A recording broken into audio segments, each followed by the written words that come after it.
de las bases octava y novena de las bases para realizar la consulta pública para el nombramiento de la persona titular de la Comisión de Búsqueda de Personas de la Ciudad de México, publicadas el 23 de febrero y su ampliación publicada el 4 de marzo, ambas en la Gaceta Oficial de la Ciudad de México durante el presente año. Se llevarán a cabo las entrevistas a las personas candidatas que aspiran a dicha titularidad.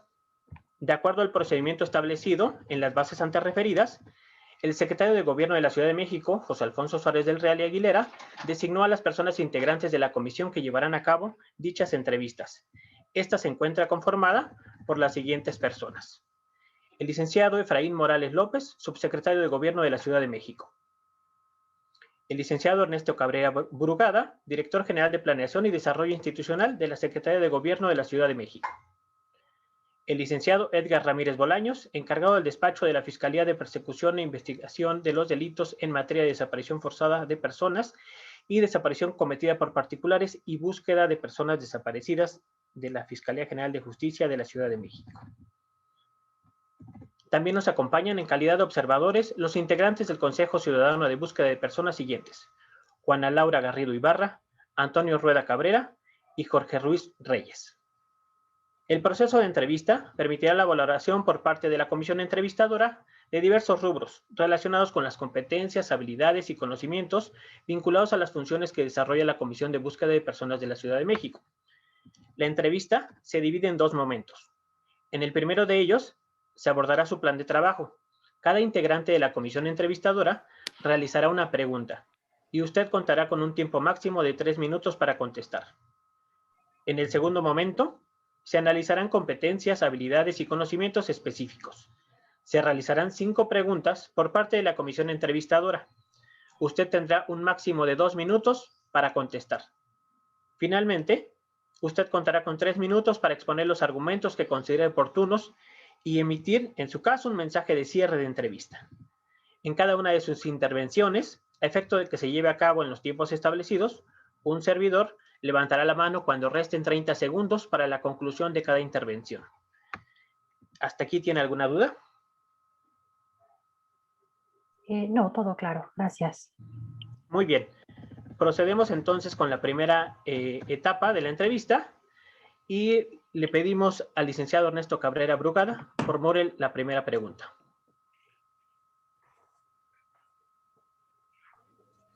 Muy buenos días a todas y todos. Muy buenos días, postulante. ¿Me escucha bien?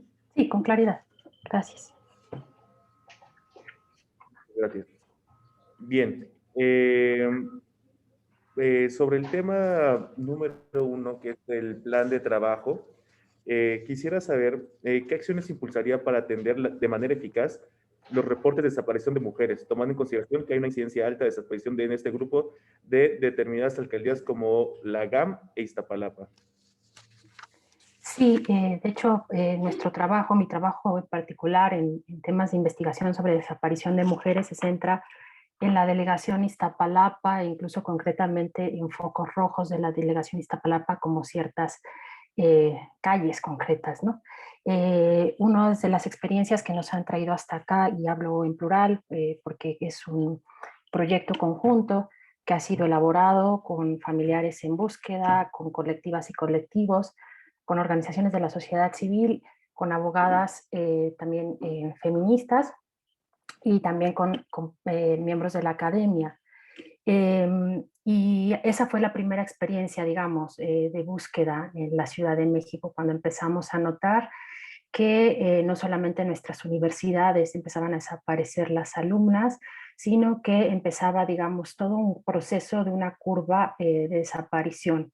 De forma que una de los modos que nosotras hemos logrado, con los que hemos logrado intervenir parte del problema y poder actuar en consecuencia, es unirnos con los grupos que ya están en las zonas, digamos, sobre todo grupos vecinales, grupos de colectivas y de colectivos que ya trabajan en la zona, porque efectivamente el tema de la desaparición de mujeres tiene sus particularidades, mujeres jóvenes y niñas. Es un tema que tiene que ver, digamos, con una espiral de violencia feminicida que se ha incrementado en nuestra ciudad, en nuestro país en general, pero en nuestra ciudad en particular, durante estos últimos años y que en muchas ocasiones, digamos, incluye agresiones que vienen sucediéndose tiempo atrás, extorsiones, digamos, sobre todo con material íntimo, fotografías íntimas, en fin, con procesos de enganche también, que son extraordinariamente rápidos a la hora de realizarse y elaborarse. Nosotras hemos datado que aproximadamente en 3 meses desde que el enganchador tiene el primer contacto con la víctima, puede llegar a destruir completamente, digamos, su subjetividad, su psique y permitir procesos, digamos, de entrega, ya sea por parte, muchas veces desafortunadamente, del novio, de la pareja, de alguien de la familia, a las redes de trata. De forma que trabajar con perspectiva de género para poder localizar con vida a las mujeres jóvenes y niñas incluye comprender este proceso, esta curva de violencia feminicida, que muchas autoras defienden que termina con el feminicidio, pero que yo en mi caso particular he defendido que no termina ahí, termina con el daño social, porque recordemos que muchas de las mujeres que están, digamos que han sido víctimas de feminicidio, antes fueron víctimas de una desaparición, ¿no? De forma que hay pues toda una metodología que hemos desarrollado. Por el tiempo pues no puedo desarrollarla, pero vamos, hay trabajo publicado ya al respecto y yo lo dejaría por aquí por tema del tiempo, perdón por... Muchas gracias. Enseguida le pedimos al licenciado Edgar Ramírez Bolaños que realice una pregunta respecto del plan de trabajo. ¿Qué tal? Buenos días.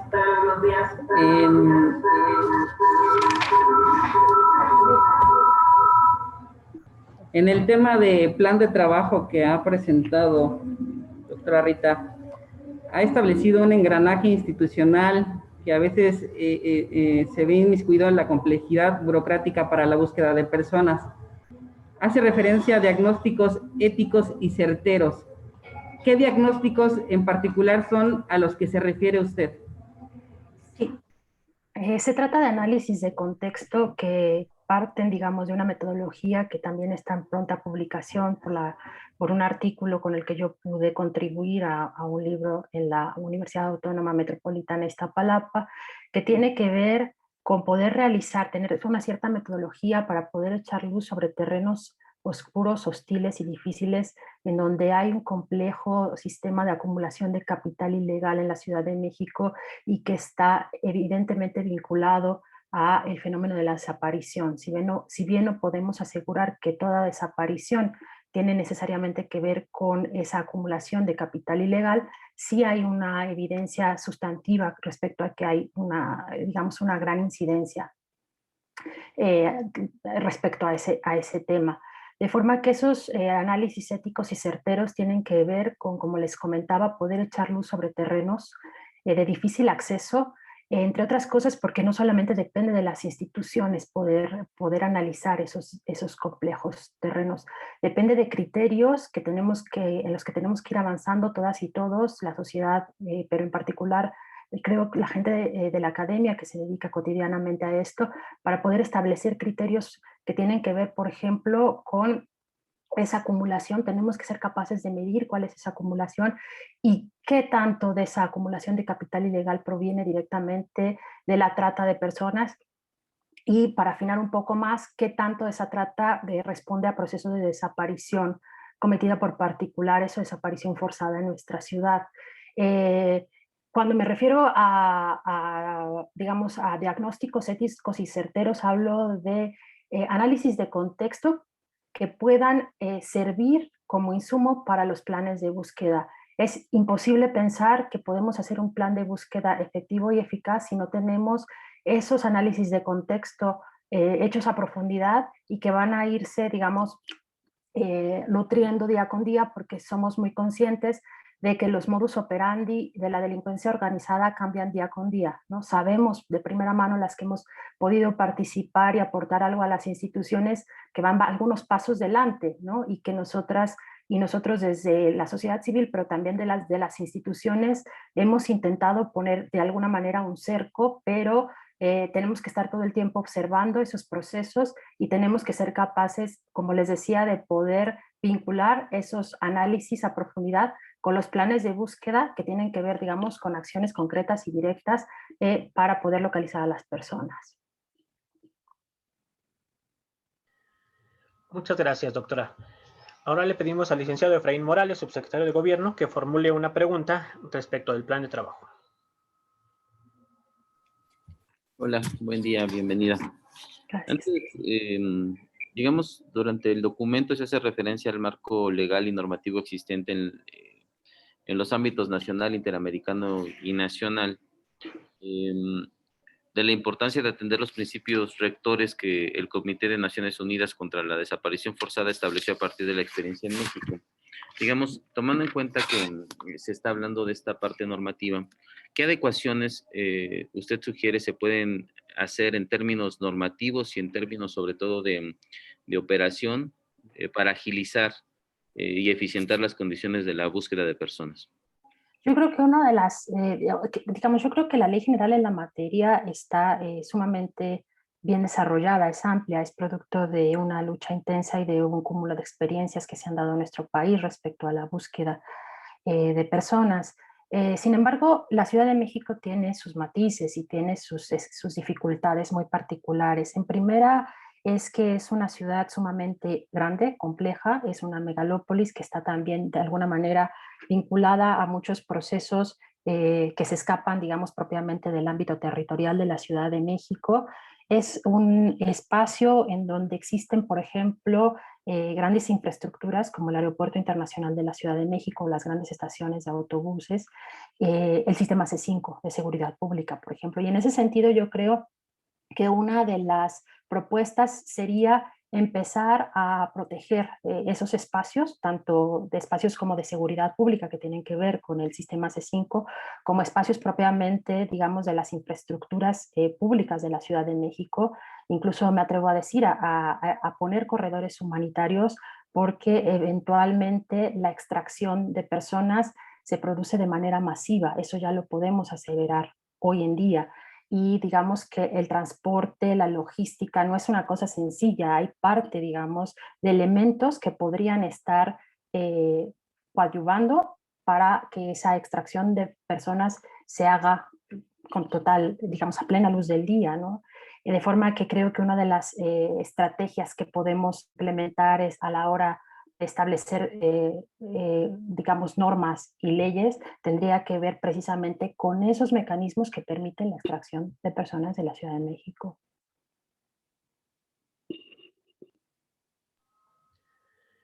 Muchas gracias por su participación. Pasamos a la segunda etapa de las entrevistas. Le pedimos, por favor, al licenciado Ernesto Cabrera Brugada realice una pregunta respecto del rubro siguiente. Muchas gracias. Yo quisiera saber cuáles son las obligaciones, o considera usted que son las obligaciones de búsqueda que establece la Convención Internacional para la Protección de todas las personas contra las desapariciones forzadas, y cómo se ven complementadas con los principios rectores para la búsqueda del Comité contra la Desaparición Forzada. Se lo repito, ¿cuáles son las obligaciones de búsqueda que establece la Convención Internacional para la Protección de todas las personas contra las desapariciones forzadas, y cómo se ven complementadas por los principios rectores para la búsqueda del Comité contra la Desaparición Forzada? Sí, la convención establece que todo Estado está obligado a buscar, todo Estado en el cual se desarrolle fenómenos de desaparición, está obligado a buscar de forma inmediata, con pretensión de vida, y esto sí quisiera subrayarlo ampliamente porque es el primer principio rector. Está obligada a buscar, digamos, en términos de poder ejercer la protección de las personas con una perspectiva de género, con una perspectiva también, digamos, que pueda proteger las vulnerabilidades de los niños, las niñas y por supuesto también de hombres y mujeres en la Ciudad de México. Creo que el esfuerzo que ha hecho el comité después de su experiencia en México, con el cual, digamos, se pueden establecer estos 16 principios rectores, echa mucha luz sobre el trabajo cotidiano que estamos intentando hacer. Una de las apuestas de mi plan de trabajo tienen que ver con enfatizar el primer principio rector según el cual las búsquedas deben de ser con pretensión de vida, y si en el proceso se localiza a la persona desafortunadamente sin vida, pues poder establecer, digamos, los criterios en términos de acción forense humanitaria para poder localizar, resguardar, identificar y entregar a las familias esos restos. Sabemos que las mujeres particularmente, en el caso de los hombres desafortunadamente no se da la misma dinámica. Sabemos que ellas están vivas y lo sabemos porque en nuestras experiencias de búsqueda hemos podido ver de qué manera los CEMEFOS y los lugares donde están muchos cuerpos son la mayoría cuerpos masculinos. Los cuerpos femeninos no están ahí, y no están ahí porque presumimos que podrían estar siendo víctimas de algún delito. Son muchos los principios rectores, es mucha lo que nos dejan estos principios rectores, pero en términos del tiempo, porque ya me han marcado el fin de mi tiempo, podría simplemente decir que debe ser de manera inmediata, con un plan de búsqueda integral, atendiendo al contexto, con pretensión de vida, con respeto a los derechos humanos y, por supuesto, siempre pensando en búsquedas humanitarias que el Estado mexicano tiene la obligación de efectuar. Muchas gracias. Por favor, licenciado Edgar Ramírez Bolaños, ¿puede hacer una pregunta respecto del siguiente rubro, por favor?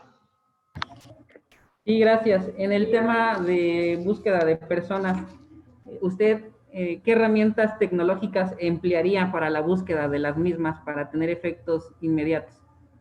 Yo creo que una de las claves son los softwares de geolocalización y georreferenciación, porque hemos tenido oportunidad incluso de estar en la fiscalía con ustedes, con el anterior fiscal, pudiendo ver en tiempo real cómo se ejecutan esas búsquedas. Sabemos de la eficacia, sabemos también de que debe haber protocolos y una logística para poder implementar las tecnologías y las tecnologías a las búsquedas, y creo que esa sería una de las esenciales, y en términos de las competencias de la comisión creo que esa sería una de las claves. Después viene todo el tema, digamos, obviamente del desciframiento de sábanas de llamadas, las que hemos tenido oportunidad de tener acceso a las sábanas de llamadas. Sabemos que el análisis es complejo, que requiere mucha pericia tecnológica y que también no es fácil llegar a obtenerlas. Eso, digamos, en términos de la tecnología urgente y necesaria para reacción inmediata. En términos de la tecnología que tiene que ver con la protección, identificación y resguardo de fosas clandestinas en la Ciudad de México, yo creo que hay una gran gama, pero básicamente tendría que ver también con los GPS y tecnologías de georreferenciación, con tecnologías de identificación forense, pero también con tecnologías de mapeo y de fotografía satelital, que son esenciales. En la Ciudad de México tenemos también espacios donde presumiblemente podría haber fosas de agua, de forma que necesitamos también la pericia y la estrategia de la tecnología que tiene que ver más con digamos, la arqueología acuática.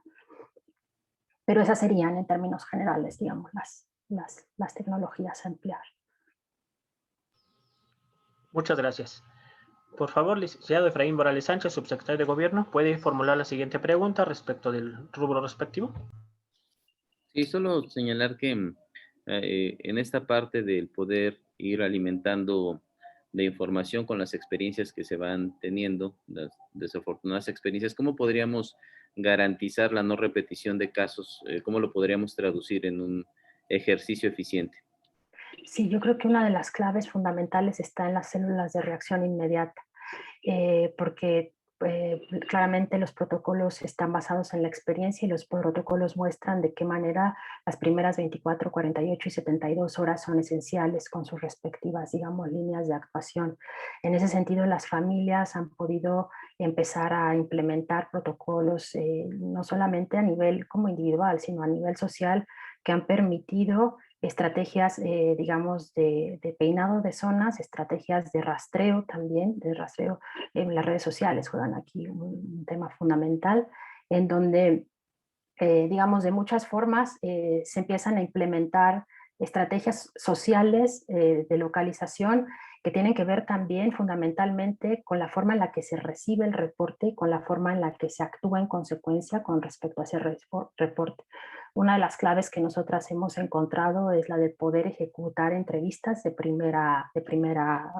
primer contacto, que sean certeras, obviamente no revictimizantes, y que puedan tender ciertas líneas estratégicas para accionar de manera inmediata en términos de lo que se necesita a la hora de identificar cámaras del sistema de seguridad C5, de seguridad pública de la Ciudad de México.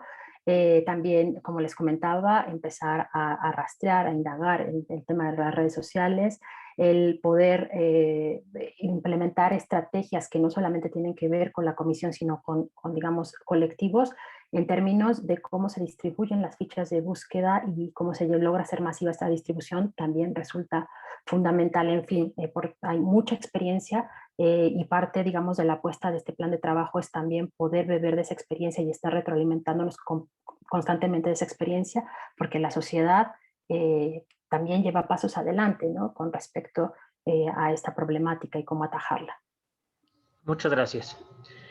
Le pedimos al licenciado Ernesto Cabrera Borda que formule la siguiente pregunta del rubro respectivo. Bien, quisiera saber en su consideración cuáles son los derechos de las víctimas y las venidas de no repetición que establece la Ley General en materia de desaparición forzada y la Ley de búsqueda de personas desaparecidas de la Ciudad de México. Sí, pues las víctimas tienen el derecho a que las autoridades busquen a sus familiares y a que los busquen de acuerdo a los principios de los que ya hemos hablado. Si bien no hace referencia, alusión la Ley de Búsqueda de la Ciudad de México a los principios rectores, así como con esa especificidad, sí hace referencia a que las víctimas tienen, digamos, el derecho a ser informadas en todo momento, a que, y en esto sí quisiera resaltar, a que su dicho no sea sistemáticamente cuestionado, a que puedan tener la atención, digamos, y la atención, digamos, de alta calidad y de alta especialidad. Tienen derecho a ser protegidas y tienen derecho, por supuesto, a recibir asistencia por parte, digamos, de las instituciones. Medidas de no repetición. A mí me parece que una medida de no repetición tiene que ver con empezar a buscar de manera inmediata. ¿Por qué lo digo? Porque sabemos que si se busca de manera inmediata, y como les comentaba en el bloque anterior, si se siguen los protocolos y las acciones que tienen que hacerse durante las primeras 24, 48 y 72 horas, se logra localizar a la gran mayoría de las personas desaparecidas. De forma que si no aplicamos esos protocolos y si no tenemos formas de reacción inmediata, en vez de estar, digamos, paliando el problema, somos parte del problema desde las instituciones. De forma que para mí las medidas de no repetición empezarían, digamos, empezarían por buscar y por hacerlo de manera sistemática, eficaz y digamos, con todas estas matices que ya hemos introducido a lo largo de la entrevista. Muchas gracias. Pasamos a la quinta y última pregunta por parte del licenciado Edgar.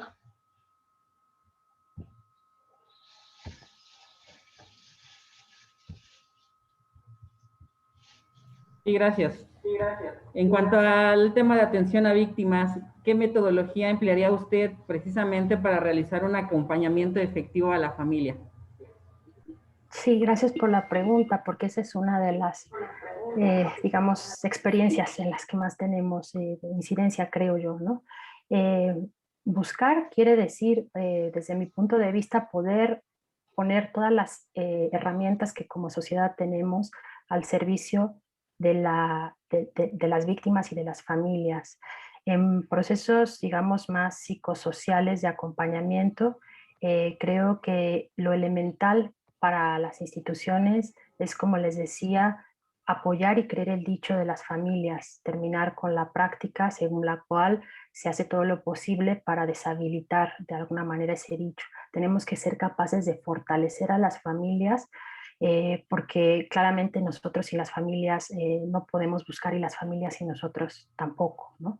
En algún momento, en algún punto, cuando logremos, digamos, vencer muchos contratiempos, serán las instituciones las encargadas de buscar y las familias podrán estar en sus casas, en sus trabajos, pero para eso tenemos que poner, digamos, los cimientos, de forma que acompañar también quiere decir escuchar, ¿no? Y escuchar quiere decir poder poner en alto el servicio público, ya sea desde las instituciones o desde la sociedad civil, para que todas esas herramientas que tenemos entre las manos y que son muchas, y esto no lo digo yo, lo dicen especialistas, sobre todo los especialistas españoles que a casi 50 años de la terrible dictadura en aquel país están a punto de poder excavar todas las fosas comunes que están ahí, con más de 150.000 desaparecidas y desaparecidos, que es prácticamente la cifra que tenemos en nuestro país.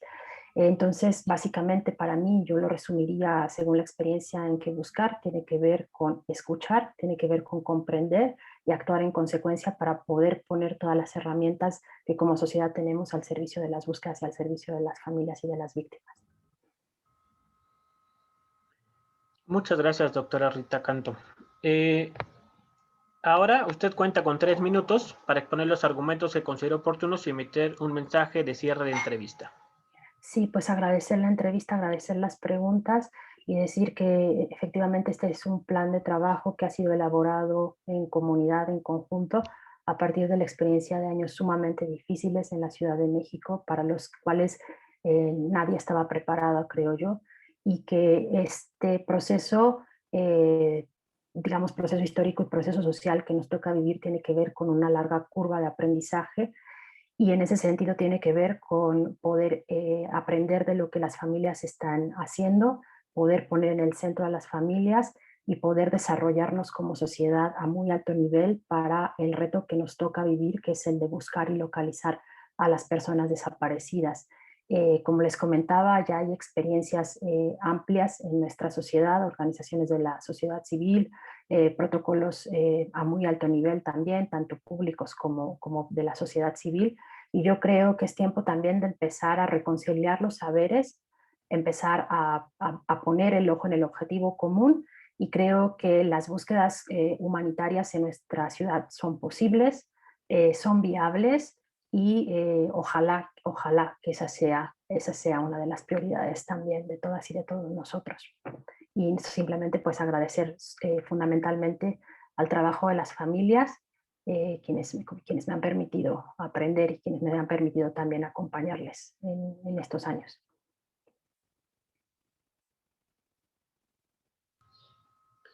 Muy bien, agradecemos su participación, doctora Rita Canto.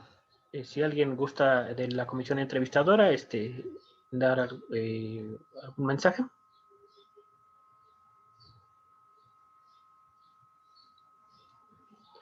Muy bien. Muchas gracias. Muchas gracias a ustedes. Buen día.